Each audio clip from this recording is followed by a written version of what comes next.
السلام عليكم. اذا ما كتعجبكمش الكبده ديال الدجاج جربوها بهذه الطريقه وردوا عليا الخبر. كتجي رائعه. هنا عندي بصله محكوكه. الكبده كتكون ديجا عندي مرقده في الخل والليمون والملح والمسخون.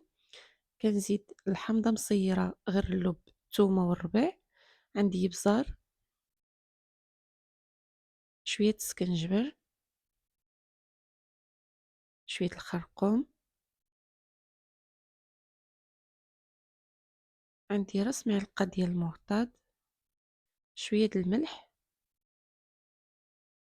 وشويه ديال السمنه والزيت. انا كنعمل غير الزيت ديال الطياب عاديه. وهنا كنخليوها تشحر بلا ما.